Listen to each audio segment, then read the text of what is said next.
সুপ্রিয় দর্শক, আসসালামু আলাইকুম। সবাইকে আমন্ত্রণ জানাচ্ছি মোহনা টেলিভিশনের খেলাধুলা নিয়ে আমাদের বিশেষ আয়োজন ওরিয়েন্ট ফুড টাইম স্পোর্টস। পুরো অনুষ্ঠান জুড়ে আপনাদের সাথে আছি আমি সাইফুল ইসলাম নয়ন। আমরা খেলাধুলার গবেষণা, উন্নয়ন পরিকল্পনা ও বাস্তবায়ন নিয়ে কথা বলে থাকি corporate social responsibility, tourism and sports নিয়ে। তারই ধারাবাহিকতায় আমরা যে আলোচনা করব বাংলাদেশের ক্রীড়াঙ্গনের উন্নয়নমূলক বিভিন্ন কর্মকাণ্ড নিয়ে এবং বাংলাদেশের ক্রীড়াঙ্গনকে উন্নয়নের দিকে এগিয়ে নেওয়ার জন্য যারা ওতপ্রোতভাবে কাজ করছেন, অত্যন্ত তিনজন প্রিয় মানুষকে আজ আমরা কাছে পেয়েছি। চলুন তাদের সঙ্গে পরিচয় হয়নি। আমার সাথে আছেন Sohel Ahmed, general secretary Bangladesh squash racket federation এবং একই সাথে এক্স প্রিমিয়ার লিগ ক্রিকেটার।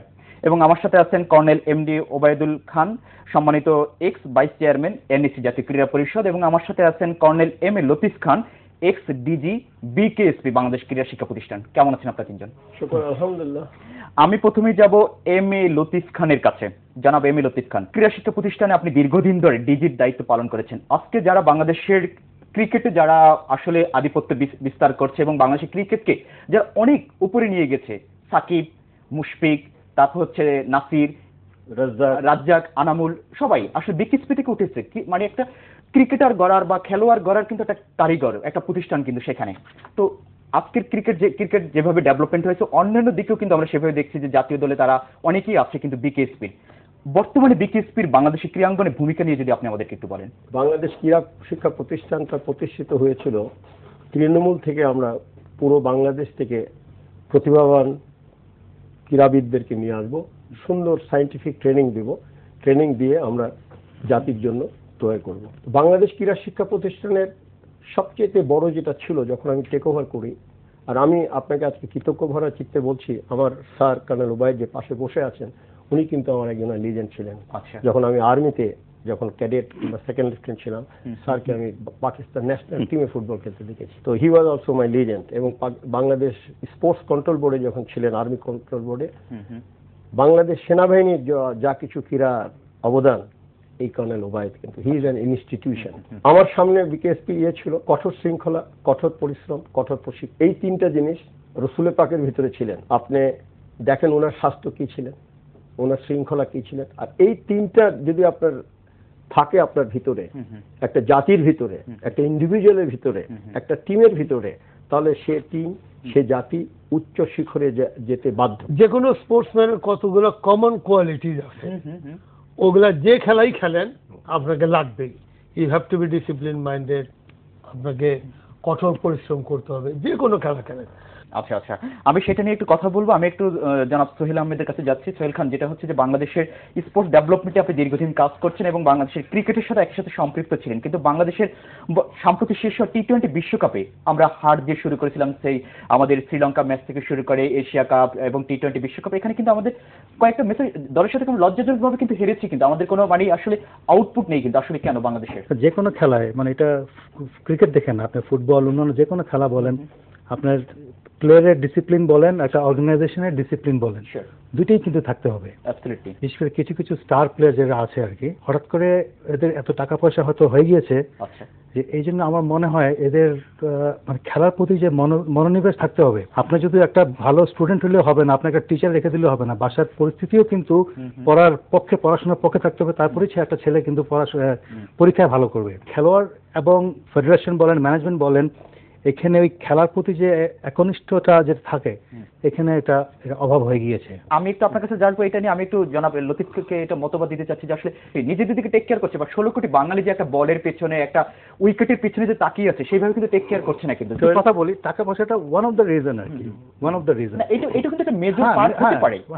আমি আপনাকে বলি, আমি বললাম যে তিনটা জিনিস আপনাকে উন্নত করে: কঠোর শৃঙ্খলা, কঠোর পরিশ্রম, কঠোর প্রশিক্ষণ।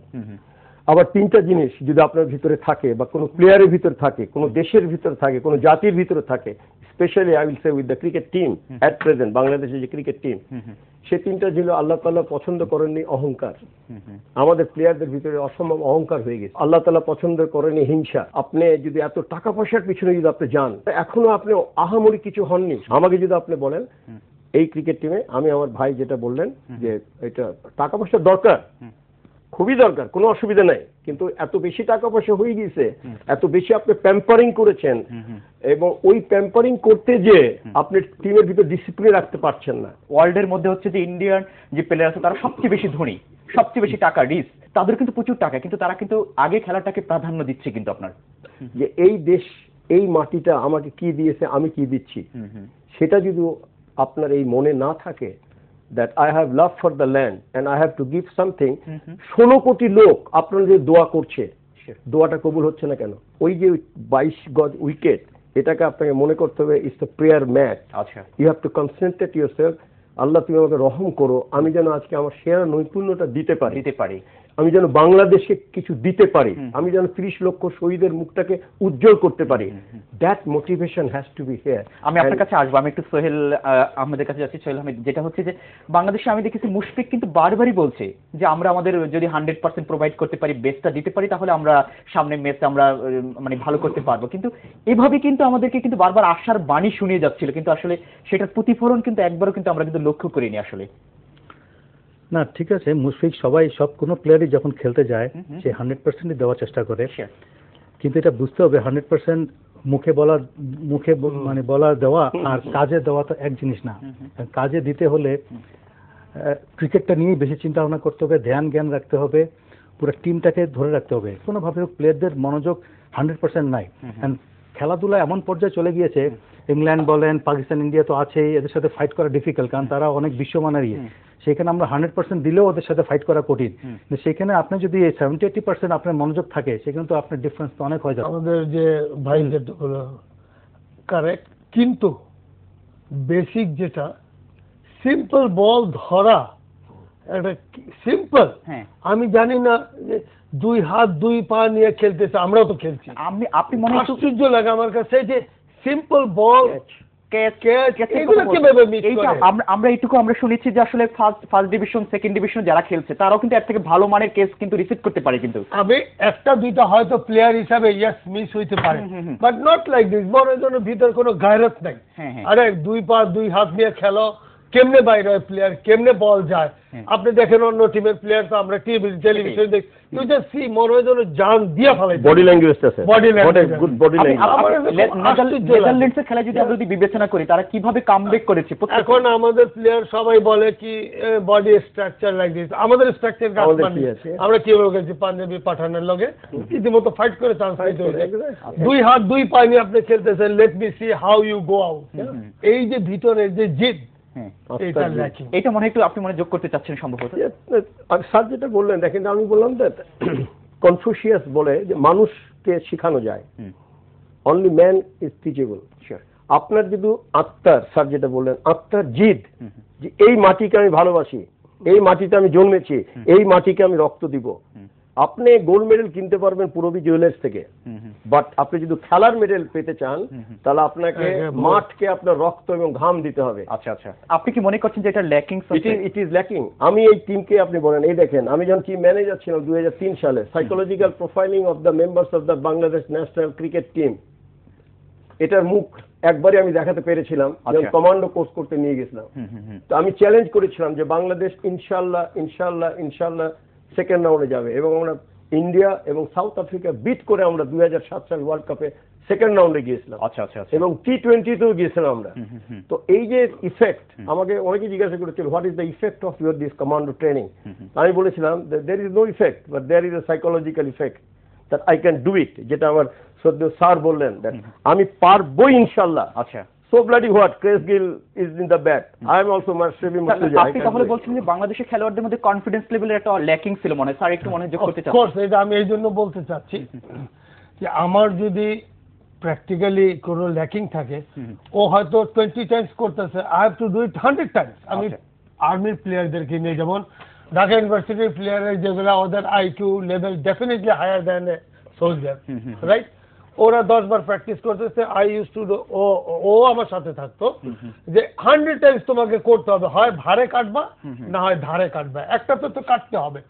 আমার প্লেয়ারের এখানে কিছুই দেখি না, আমার কাছে আশ্চর্য লাগে। আরেকটা আছে, coach management they are shy of telling anything to the players, কারণ প্লেয়ারও মনে করে যে I have got enough money, I don't care, I don't bother. তো এরকম হলে পরে তো টিম আসবে না। হয় আপনাকে কি বলে টেম্পটেশন অথবা পানিশমেন্ট, এই দুইটার একটা ছাড়া হিউম্যান সাইকোলজি ডাজন্ট ওয়ার্ক। তো তুমি তো টেম্পটেশনের ভিতরে প্রচুর টাকা পাইছো, এখন পানিশমেন্ট তো আমি দিতে পারতেছি না তোমারে, তো কেমনে শিখবে? আচ্ছা আচ্ছা, এটা থেকেও বড় জিনিস একটা দেশের স্পোর্টসের বেসটাকে স্ট্রং করা। আমি একটু ভিন্ন জিনিস আমি একটু বলতে চাই এখানে। আপনি যদি দেখেন আমাদের ওয়ার্ল্ড ক্রিকেটে কারা ভালো করছে, ধরেন India, Australia, south Africa, England আছে, সব আপনি প্রত্যেকটা দেশ দেখেন, প্রত্যেকটা দেশই কিন্তু এমনি দেশ হিসেবে তারা উন্নত। হ্যাঁ, আমি এটা বলার কারণ, এবং দেশ হিসেবে উন্নত হয়, খেলাধুলা অটোমেটিক উন্নত হয়। আমি আপনাকে একটা এক্সাম্পল দিই, যে আমি তো স্কোয়াশ ফেডারেশনে আছি। স্কোয়াশ একসময় পাকিস্তান পুরো একটা দশক, এক দশকেরও বেশি তারা রুল করেছিল। 1975-এ প্রথম আপনার চ্যাম্পিয়ন হয়েছিল জামশেদ। 80 দশকে জাহাঙ্গীর এবং জামশেদ পুরো 80 দশক তারা স্কোয়াশে ডমিনেট করছে, ওয়ার্ল্ড ডমিনেট করছে, তাদের থেকে একটা গেম পর্যন্ত নিতে পারতো না। তো সেই খেলা স্কোয়াশ কিন্তু এখন পাকিস্তান নাই, কারণ তারা একটা পাকিস্তান দেশ হিসাবেও তারা কিন্তু অনেক পিছিয়ে গেছে। আপনি অস্ট্রেলিয়াকে শুধু ক্রিকেট না, আপনি অস্ট্রেলিয়া ফুটবল বলেন, বাস্কেটবল বলেন, যে কোনো খেলা বলেন, তারা কিন্তু উন্নত। সো আমাদের দেশেও যদি ক্রিকেটটাও উন্নত করতে হয়, এর সাথে সাথে অন্যান্য খেলাগুলোকেও একটু ডেভেলপ করতে হবে। আপনি খেলাধুলা আপনি আশ্চর্য হয়ে যাবেন, আজকে স্বাধীনতা 42-43 বছর হয়ে গিয়েছে, কিন্তু আমাদের খেলাধুলার কোনো মাস্টার প্ল্যান নাই। আজকে 42-43 বছর পরেও যদি খেলাধুলার একটা মাস্টার প্ল্যান না থাকে, একটা স্পোর্টস মিনিস্ট্রি বলেন, এনএসসি বলেন, যদি একটা মাস্টার প্ল্যান ডেভেলপ করতে না পারে, তাহলে খেলাধুলা কিভাবে উন্নত হবে? আচ্ছা সোহেল আহমেদ, আমি আপনার কাছে যাব, কিন্তু আমি একটু ওবায়দুল খানের কাছে যাচ্ছি, যে আসলে আপনি এনএসসির কথা যেটা বলছেন, জাতীয় ক্রীড়া পরিষদ ক্রীড়া ক্ষেত্রে অনেক বড় ভূমিকা পালন করে থাকে, মুখ্য ভূমিকা পালন করে থাকে।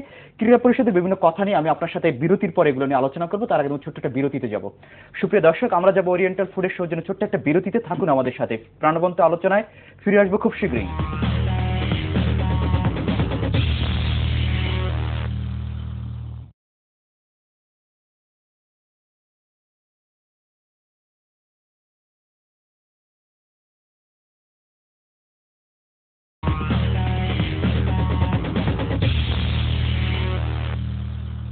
সুপ্রিয় দর্শক, বিরতির পর আবারও সবাইকে আমন্ত্রণ জানাচ্ছি ওরিয়েন্ট ফুড টাইম স্পোর্টসের সাথে আছেন অত্যন্ত তিনজন প্রিয় মানুষ। আমরা যেটা কথা বলছিলাম ওবায়দুল খান, যেটা হচ্ছে যে এনএসসির কিন্তু অনেক বড় ভূমিকা আছে, আমরা জানি স্পোর্টসকে ডেভেলপমেন্ট করার জন্য, কিন্তু সেভাবে কিন্তু আমরা লক্ষ্য করছি না এখন পর্যন্ত। কিন্তু তারা ট্যালেন্ট হান্ট করছে, বিভিন্ন কিছু করছে, ইভেন্ট করছে, কিন্তু সেটাতে আসলে আউটপুট কতটুকু আমি জানি, একটু যদি আমাদেরকে বলেন। মেইনলি যে কোনো স্পোর্টসের বাপ মা হলো ফেডারেশন। আচ্ছা, এটা মানতেই হবে। And in fact internationally federation is our recognised body, not the sports council. আমাদের এখানে আমাদের বিভিন্ন ধরনের কোঅর্ডিনেশনের জন্য, ইনফ্রাস্ট্রাকচার বানানোর জন্য ন্যাশনাল স্পোর্টস কাউন্সিল করছে, এবং স্পোর্টস ফিল্ড এমন একটা বড় সমুদ্রের মতো, কিন্তু এখানে স্পোর্টস কাউন্সিলের একার পক্ষে বিরাট একটা কিছু করা ইজ ভেরি ডিফিকাল্ট। আচ্ছা, আর স্পোর্টস এটা it has become very costly. এখন আর এত ওই রকম সিম্পল নাই যে আপনি জাস্ট খেললেন গেলেন, এমনও হইতে পারে আর কি, হয়তো it's too early, maybe after 100 years with a sports gear one sports, without a sports gear one sports, এমনও হইতে পারে। আমাদের দেশের পক্ষে ইটস নট পসিবল। খেলা এমন পর্যায়ে চলে গেছে গিয়া যে it's very difficult to compete with them. তবে আমার একটাই, যে বেসিক যেটা ফুটবল হলে পরে, ফুটবলের বেসিক যেটা বলটা পাস দাও নাও রিসিভ করা, এই তিনটা জিনিস যদি 100% ও ক্যাপচার করতে পারে, তাহলে আপনার strategy, tactics, this are automatically comes in. Sohel Ahmed সম্ভবত আমি ওই যে ওনার একটা কথা একটু বলতে চাই, ওই যে উনি বললেন sports has become very costly. এইটা কিন্তু আমাদের সবাই কিছু মাথায় রাখতে হবে। এবং দ্বিতীয় একটা কথা বললো যে এনএসসি কিন্তু ওভারঅল স্পোর্টস ইয়েটা ম্যানেজ করে না, এটা ফেডারেশনস করে। তো এখন এক নম্বর কথা, ফেডারেশন ম্যানেজ করে এবং এটা কস্টলি। এই দুটো যদি দেখেন আপনার ফেডারেশনগুলি কস্টলি, যেটা প্রত্যেকটা খেলায় কিন্তু প্লেয়ারদের বলেন, ট্রেনিং বলেন, প্রচুর পয়সার দরকার। অথচ আমাদের দেশে ক্রিকেট ছাড়া আর কোনো স্পোর্টসেরই কোনো সোর্স অফ ইনকাম নাই। তাহলে কিভাবে খেলাধুলা এগোবে আমি জানি না, এবং আমি এটা দেখি না যে আপনারা সাংবাদিকরাও এটা নিয়ে খুব বেশি সোচ্চার। আপনি দেখেন টাকা পয়সার জন্য ফুটবলের মতো একটা খেলা কি ধরনের কতখানি নিচে নেমে গিয়েছে, এবং এটা কতখানি অপমানজনক আমাদের দেশের জন্য যে একটা বিদেশি কোচকে তাদের মাস শেষে বেতন দিতে পারে না। তাহলে আপনি বুঝতেই পারতেছেন ফুটবলের মতো জনপ্রিয় খেলা এই দেশে, সেখানে এই বেহাল অবস্থা, তাহলে আপনি আমাকে স্কোয়াশ বলেন, অন্যান্য খেলা বলেন, কিভাবে এগোবে? সোহেল আহমেদ, আরেকটা কথা আমরা সরকার পক্ষ থেকে শুনেছি, যেখানে হচ্ছে প্রত্যেকটা ফেডারেশন যদি 1 কোটি টাকা করে তার ফিক্সড অ্যামাউন্ট একটা করে দেয় যে প্রতি বছর এটা থাকবে, এখান থেকে যেটা আসবে ব্যাংক থেকে সেটা ফিক্সড একটা অ্যামাউন্ট, সেটা দিয়ে ফেডারেশনগুলো চালাবে। এই উদ্যোগটাকে আপনি কিভাবে দেখেন? না, অবশ্যই এই উদ্যোগটা খারাপ না, অবশ্যই ভালো, কিন্তু 1 কোটি টাকা ফিক্সড ডিপোজিট থেকে কত টাকা আসবে মাসে? ওভারঅল আপনি যদি দেশের খেলাধুলা উন্নয়নের জন্য বলেন, এটা কিছুই না। আমাদের ফেডারেশন, পৃষ্ঠপোষক যারা আছে তাদেরকে এখানে পৃষ্ঠপোষক থাকতে হবে স্যার। একটা মিনিট, ফেডারেশন এবং জেলা ক্রীড়া সংস্থা, জেলা ক্রীড়া সংস্থাকেও আপনাকে গণায় ধরতে হবে এবং তাদেরকে একটা সোর্স অফ ইনকাম দিতে হবে। আচ্ছা আচ্ছা। জেলা ক্রীড়া সংস্থা যদি কোনো সোর্স অফ ওখানে টাকা পয়সা না থাকে, জেলা পর্যায় থেকে কিভাবে খেলোয়াড় আসবে? মফস্বল থেকে আমাদের যে খেলোয়াড়গুলো আসছে, এক্স্যাক্টলি, তারা কি আমাদের দেশের ছেলে না? আমাদের দেশের মেয়েরা, তারা কি কোনো মানুষ না?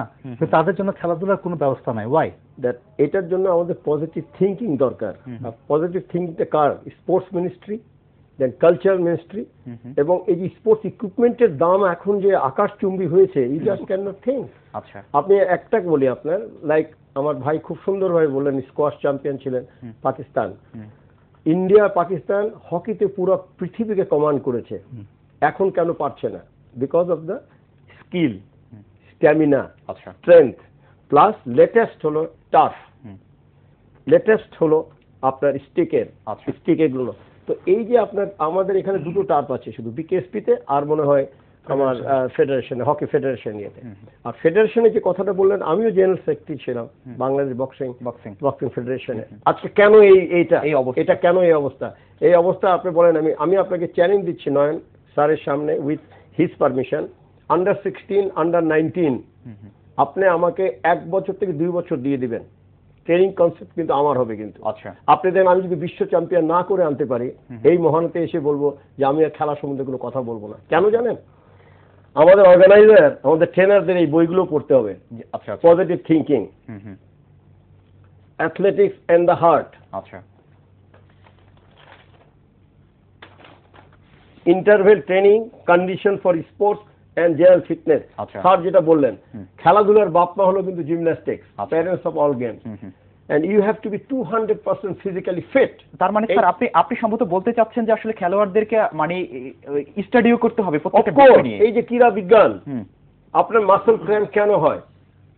এই একটা প্লেয়ার, আমি স্যার আর আমি জানি যে আমাদেরকে লং টার্ম করতে হলে আমাকে পানি কতটুকু খেতে হবে, রাত্রিবেলা কি খেতে হবে, নিউট্রিশন থেকে আরম্ভ করে আপনার সবকিছু, ঘুম কতটুকু করতে হবে, মাইন্ডটাকে কিভাবে ফ্রেশ রাখবো, আমি এভরিথিং ইজ দেয়ার। তারপরে আপনার মোটিভেশন মানে বই আপনার ভালো ভালো, সে আমি কালকে ক্রিকেট খেলতে যাব, আজকে রাত্রিবেলা আমার চিন্তা হবে সে আমি এই Sachin Tendulkar I think like that, I think about him. আর আমি কোনো কিছু নিব না, আমি কোনো বাইরে কোনো প্রেশার নিব না, বিকজ আপনার টিমকে তো ওয়েল লুকড আফটার। আর এই ওয়েল লুকড আফটার যদি না হয়, এর পিছনে যদি এই যে কোচ, এই যে ম্যানেজমেন্ট, এরা যে পরিশ্রমটা দিচ্ছে, then that player will recognise, yes I am getting full support from my country. তো আপনি দেখেন আমার কান্ট্রিতে কিন্তু যতটুকু গরিব হতে পারি, কিন্তু স্পোর্টসের দিকে কিন্তু সব সরকারি সাহায্য করছে। আমাদের কর্নেল লতিফ ভাই যেটা বললো আর কি, সবটার মূল হলো devotion of player, devotion of organiser, devotion of যে ওই অফিসে কাজ করতেছে ওর পর্যন্ত সম্মিলিত ডেভোশনটা ইজ ভেরি টাফ। কিন্তু আমি এমনও গেছে স্টেডিয়ামে, একটু এক্সাম্পল না দিলে না, স্টেডিয়ামে খেলা শেষ হলো রাত 11টায়, বক্সিং শেষ, ওইখান থেকে মিষ্টি কিনা পাঠাইলাম, ওই রাত 11টায় কুক যাতে ওইটা পানি গরম করে দেয় বক্সারদের গোসল করার জন্য। কারণ এরা ক্যাপিটাল, আপনাকে তো প্রিজার্ভ করতে হবে। এই ধরনের ডেভোশন যদি না থাকে, স্পোর্টস এমনি ইয়েস আপনি সুন্দর সুন্দর কথা বলতেছেন ঠিকই, করেন না কাজটা, আপনি দাঁড়ায় থাকেন না 3 ঘন্টা দাঁড়ায় থেকে, you be there in the ground, be with them, না তো হবেন না। আপনি সুন্দর সুন্দর লেকচার দিয়ে যাবেন, আমি ইয়া করেঙ্গে ওয়া করেঙ্গে, এটা করবো ওইটা করবো, আর রিলায়েবিলিটি তো জিরোতে চলে গেছে। যে কোনো লোক যা বলে কমিটমেন্ট, আমরা প্রথমেই বলি দূর কিচ্ছু হবে না। এই যে অ্যাটিটিউড গুলা, এটা তো প্লেয়ারদের মধ্যে ট্রাভেল করে। আপনি যে ম্যানেজার হিসেবে যা আছেন, ও যেমন রয়েছে, it has to be personal example oriented. আমার সাথে গেছে, প্লেয়ারদেরকে ব্রিফিং দিতাম যে whatever I do please do it, whatever I don't do it. One example, প্লেয়াররা পর্যন্ত ডলার ঢাকা এয়ারপোর্টে আমার কাছে রাইখা যাইতাম, তুমি খাইবা আমারে বান্ধা রাখবে, তা তো চলবে না। আসার পর ইয়েস ইউ টেক ইউর। এই যে কমিটমেন্ট গুলা খেলাতে বলেন, অ্যাডমিনিস্ট্রেশনে বলেন, chain of command, chain of কমান্ডে বলেন, কারণ games in sports is directly related and oriented with the management, administration, books, study, সবার সাথে। আচ্ছা, স্পোর্টস অ্যাজ এ হোল তো আপনাকে বডি বানাইতে হইলে তো খালি হাত তো হবে না। হ্যাঁ প্রত্যেকে। তো সেই জন্য আমার মনে হয় এইটা, আমি একটু এই কথা আসবো একটু সোহেল হামিদ। সোহেল হামিদ, যেটা হচ্ছে যে এই মুহূর্তে আসলে কি করা যায় ফেডারেশন গুলো ডেভেলপমেন্ট করে? ফুটবল, ক্রিকেট, হকির আমাদের একটা অবস্থান হয়েছে, সেখানে পৃষ্ঠপোষকও আমরা দেখেছি অনেকেই এগিয়ে আসছে নিজের স্ব-উদ্যোগে, কিন্তু অন্যান্য ফেডারেশন গুলো তো ওইভাবে কিন্তু কেউ কিন্তু অ্যাক্টিভলি কিন্তু আসছে না। কিন্তু আসলে কি করা দরকার, আপনি কি মনে করছেন? আমি কারণ আপনার ইকোনমিক্যালি কন্ডিশন যদি আমাদের যদি ব্যাড থাকে তাহলে কিন্তু আমরা ডেভেলপমেন্ট করা সম্ভব না। সেটাই বলছি, আমি সেখানেই আসছি। খেলাধুলাকে, স্পোর্টস অঙ্গনকে যদি আমাদের দেশে উপরে নিয়ে আসতে হয়, প্রথমে যেটা আমি মনে করি যারা যেই দল ক্ষমতায় আছে সেই দলে যারা খেলাধুলা বিষয়ে শীর্ষ যারা ব্যক্তিত্ব আছে তাদেরকে ওভারঅল খেলাধুলা নিয়ে প্রথমে একটু চিন্তা করতে হবে। আচ্ছা, আমি এই প্রশ্নটা আমার ভাইয়ের কাছ থেকে কেড়ে নিচ্ছি, because I was very engage in this programme. ঠিক আছে, আমি নিজে ডিও লিখতাম, ডিও লিখে প্রেসিডেন্টের কাছে একটু সাইন নিব, সেই সাইন করার জন্য আমার মতো একটা ব্যক্তিত্বকে যে বসে থাকতে হয়, একটা secretary, he is the sports secretary, and ওনার কাছে যদি আমাকে বসে থাকতে হয় 3 ঘন্টা, হি ডাজন্ট হ্যাভ টাইম। এটা হয় না, এটা হয় না কেমন। এবং দেখেন, আমি south east bank Bangladesh boxing ফেডারেশনকে অনার করেছে, my president was Jahangir, right. সম্মান দিত, কাজ নেওয়া জানতো, কাজ দিত, উই হ্যাড এ কোঅপারেশন। এবং আমাদের টিমটাকে, আমি সাউথ ইস্ট গেমসের এটা বলি, এই স্পন্সরটা আমার চলে গেল when Jahangir left the federation. আচ্ছা, আমি রিকোয়েস্ট করলাম আমার সেক্রেটারিকে, উনি প্রেসিডেন্ট ছিলেন, যে আপনি একটা দিন আমি ডিনারে ডাকি এই ব্যাংক অফিসিয়ালদেরকে, আমি একটা আপনাকে পরিচিতি সভা করাই দিই, এটা আপনি ইয়ে করলেন, then I will do everything. আচ্ছা, এখানে অনেক এমবেসি আছে, জাইকা আছে, ডোনার কান্ট্রি যারা আছে, লাইক জাইকা বিকেএসপি কে অনেক হেল্প করেছে। কিছু না, পার্সোনাল ইনিশিয়েটিভ লাগে, সরকার থেকে একটু ইয়ে লাগে। আপনি যখনই আমার ভাই সোহেল একটা যদি কোচ আনতে চায়, সে পাকিস্তান থেকে আনতে চায়, two ministries involved here, sports ministry and cultural ministry. আচ্ছা, Cultural pact sign করতে হবে কোচ আনতে হলে, মানে sports ministry can not do it. আচ্ছা। তো এই যে টিম কোঅপারেশন, কোঅর্ডিনেশন, এবং আপনি যেটা বললেন খুব সুন্দরভাবে স্যার আমার বললেন, আমার ভাই সোহেল বললেন, এখানে আপনার federation will make the short term plan, mid term plan, long term plan. এখন সর্বশেষ আপনি একটু বলবেন যে আসলে আমাদের সমাধানের পথ কি আসলে এখান থেকে? এটা কোঅর্ডিনেশন যে বললাম আপনার, দ্যাট স্পোর্টস যারা ফেডারেশনে থাকবে, they have to very professional, like him. আচ্ছা, আমি একই কথায় আমি একটু ওবায়দুল খানের কাছে যাচ্ছি। ওবায়দুল খান, আপনি কি মনে করছেন যে আসলে আমাদের যেই অবস্থা আছে, এই অবস্থা থেকে আমাদের কামব্যাক করতে হলে, ফিরে আসতে হলে? কামব্যাকের ভিতরে এই যে এখানে যেমন you are controlling the whole show, isn't it? According to you, we are working. So দেশের স্পোর্টস এর ব্যাপারে যে গভর্নমেন্ট আছে তাকে করতে হবে না, she or he has to tell যে I want a sports like this. আপনি সবসময় যদি পলিটিক্স তো করবেন, পলিটিক্স নিয়ে যদি ব্যস্ত থাকেন, দেন ফরগেট অ্যাবাউট স্পোর্টস। আচ্ছা, স্পোর্টস যারা করে দে ডোন্ট লাইক পলিটিক্স। যদি আমাদেরকে সর্বশেষ বলেন যে আসলে এখন কি করা দরকার এই মুহূর্তে আর কি? না, এই মুহূর্তে হ্যাঁ, যে আমাদের যারা ক্ষমতা, যারা স্পোর্টস উপরের পর্যায়ে আছে, তাদেরকে একটু অনুরোধ করবো আপনার মাধ্যমে, তারা যেন প্রথমে স্পোর্টস নিয়ে একটু চিন্তা ভাবনা করেন, একটু সেমিনার ডাকেন, যে স্পোর্টস সবাই আছে, একটা আয়োজন করলে কিভাবে সমস্ত দেশের খেলাধুলা কিভাবে উন্নত করা যায়, কিভাবে স্পন্সরদের আনা যায়, ফেডারেশনের সোর্স অফ ইনকাম কিভাবে করা যায়, এগুলি করা কোনো ডিফিকাল্ট কোনো কাজই না। আপনাকে একটু খালি মন দিতে হবে এদিকে, সেই খেলাধুলার দিকে। এটাই। আপনি মনে একটু শেষ করতে চাচ্ছেন 10 সেকেন্ডে প্লিজ? আপনি খেলাধুলাটাকে রাজনীতির ঊর্ধ্বে রাখতে হবে। আচ্ছা, দেশপ্রেম যারা আছে, যারা ওয়েল অর্গানাইজেশনে যারা আছে, যারা রিয়েল প্রফেশনাল স্পোর্টসম্যান, তাদেরকে আপনি তাদের দায়িত্বে তাদেরকে বসাতে হবে। আসলে কর্নেল এম এ লতিফ খান এবং কমান্ডার এম ওবায়দুল খান এবং সোহেল হামিদ, আপনাদের তিনজনকে অসংখ্য ধন্যবাদ আমাদের স্টুডিওতে আসার জন্য এবং আমাদেরকে সময় দেওয়ার জন্য। আপনাকেও ধন্যবাদ আমাদের সবার পক্ষ থেকে। সুপ্রিয় দর্শক, আমরা আমাদের অনুষ্ঠান একেবারে শেষ প্রান্ত, তবে যাবার আগে বলছি, অনুষ্ঠান সম্পর্কে এবং খেলাধুলার সম্পর্কে যে কোনো তথ্য এবং মতামত আপনি আমাদেরকে জানাতে পারেন। আপনি জানান আমাদেরকে, আমরা জানাবো গোটা বিশ্ববাসীকে। খেলাধুলা করুন, টাইম স্পোর্টস অনুষ্ঠান দেখুন, আর মোহনার সাথে থাকুন। এতক্ষণ আমাদের সাথে থাকার জন্য সবাইকে অসংখ্য ধন্যবাদ জানিয়ে আমি সাইফুল ইসলাম নয়ন এখানে বিদায় নিচ্ছি। ভালো থাকবেন, সুস্থ থাকবেন, সুন্দর থাকবেন এই কামনায়। আল্লাহ হাফেজ।